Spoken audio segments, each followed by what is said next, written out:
Let's go, let's go, let's go. We are back.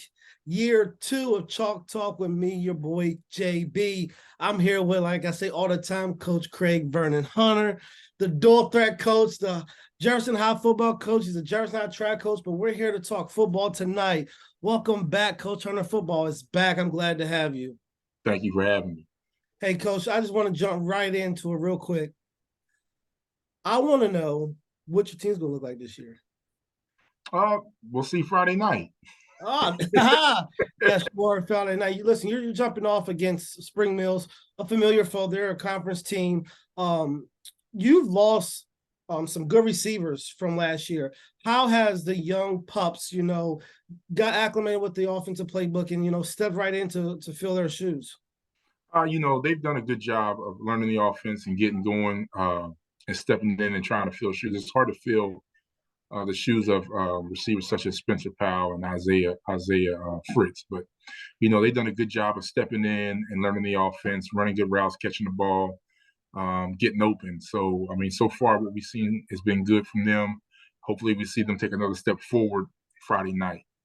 You've had two scrimmages to kind of get a feel of how your team was going. Defensively, do you think your guys are where you need to be to go into that first round? I mean, the first game of the season where it actually counts. Yeah, I think defense. I think we're well ready to go into this game. I think the guys have been playing real well. They're aggressive. They're running to the ball. I think if we just continue that process Friday night, I think they'll put us in good position. Let's talk about brother Keyshawn Robinson. You have him. He's their ace. No, he's the fastest man in the state of West Virginia. What's it like having that kind of talent at your disposal on the offensive side of the ball, week in and week out? It's I would say a double-edged sword because you got him. Everybody's going to be looking for him, and you still got to find ways and be creative and innovative to get him the ball and get him touches throughout the game. So I think it's a double-edged sword when having somebody like it on your team. You got to find ways to get him the ball, and then now you got to be creative instead of just lining him up at the same spot every night, every play, and everybody's gonna know where he is. So, we got to find more creative ways of getting him the ball, and hopefully we can do that Friday night and get him some touches, and hopefully he can get loose. Going into this game with Spring Mills, is there anything offensively that they do that causes some concern that you may want to be looking out for going into this week after studying film from them? They're going to do.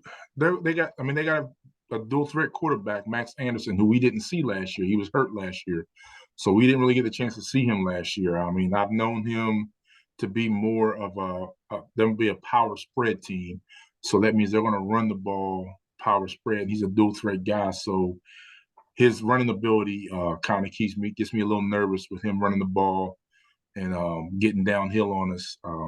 But because we didn't see him last year. If we'd have seen him last year, then we'd have an idea of what it's going to be like to tackle him, what's it going to be like to hit him, how it's going to be like to corral him in the pocket. So those are the little things that make me nervous, is just making sure we can keep him contained and keep him under control.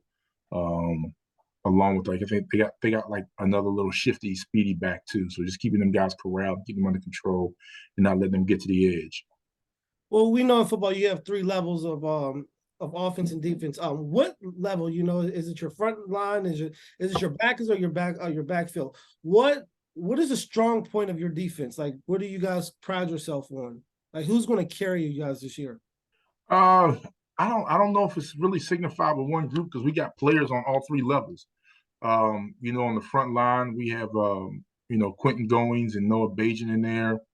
On the second level, you got Nolan Milab, who's been an All-State player, Nasir Jacobs, who's an All-State player. We come in with a guy who transferred in from Washington, Rodrigo Delgado, who's a player there. And on the backside, you got Keyshawn, and then you got Tayshawn Roper, who are back in the secondary. So we got players on all three levels. So I don't know if we can say one is going to carry us. I think a collective group-wise, those guys collectively are going to hopefully carry us in the midst with some of those young guys that we had to throw in the mix with those guys. Let's transition to the playmakers, the offensive side of the ball, where that's where you win championships in your offense, because you got to score more points than the other team. What was your quarterback play going to look like this year? I'm hoping that we can progress and get better than what we were last year. Dylan came in last year, took over, led us to the playoffs, got us a playoff victory on the road. I'm hoping that we can progress and this progression grows in the second year. So far, coming out the gate in the first scrimmage, a little slow. I thought offensively we were a little sluggish. Second scrimmage, we looked a lot better offensively. He looked a lot better. So just continually keeping things going in that direction, I think will help everything. Will help him out in his progression. Will help everybody else out. I think as everything's going to be all right. His second year. Well, I think it's safe to say that you've gotten Jefferson High back to playoff contention year in, year out. You had success and you had like a low run, then you're back to the playoffs. So what is it going to take this year for you to get back to the playoffs and get over the hump of the second round? We know that you've gotten to the second round 2 years in a row, and we know that you're trying to get to the third round. What do you think you guys are going to have to do this year to keep the consistency up and then be able to execute in the playoffs? I think that's just it. Consistency. It's consistency. Consistency in all things we do is going to be consistency. We got to be consistent in tackling, consistent in blocks, consistent catching the ball.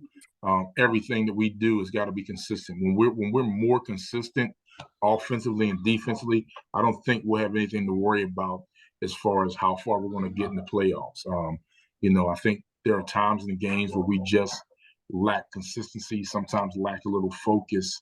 And maybe some of that is our faults as coaches, to where we didn't have them 100% ready to go. But that's on us to make sure that they're consistently prepared to play. And as long as we play consistent football and play the football that Jefferson High has been set forth to try to play this year, I think we'll be fine. Offensively, can we get 2 impact players to look out for? Who should the fans expect to see having big games come Friday night? I would say Tayshawn Roper and probably Keyshawn Robinson. Those are speed guys. They are also on your 4x1. So, in other words, you're saying you guys are going to be real fast on the turf. To the defensive side, who's a playmaker? Give me 2 playmakers to look out for that can impact the game. Oh, shoot. There's so many guys on the defense side of the ball. I would hope Quentin Goins can wreak havoc on the defensive line, and then I'd say the second level. I had to say, to me, it's going to be a tie between Nolan and Nasir, just being crazy, making tackles all over the field. So those guys right there defensively, hopefully if they can hold it down and cause havoc, then I think we'll be okay. Get pressure, stop the run, put them in situations that makes it more convenient for us. Put them in second and longs, third and longs. It makes it better for us. Yeah, just stopping them from staying ahead of the chain. So I get it, Coach. Well, Coach, thanks for being on here. When we say here, Home Team Sports, we like to see our kids succeed both on and off the field. Coach, good luck on this upcoming season. Good luck this weekend with Spring Mills. And listen, I'm sure I will see you again. I look forward to doing this with you all year long. Good luck and have a good day. Thank you.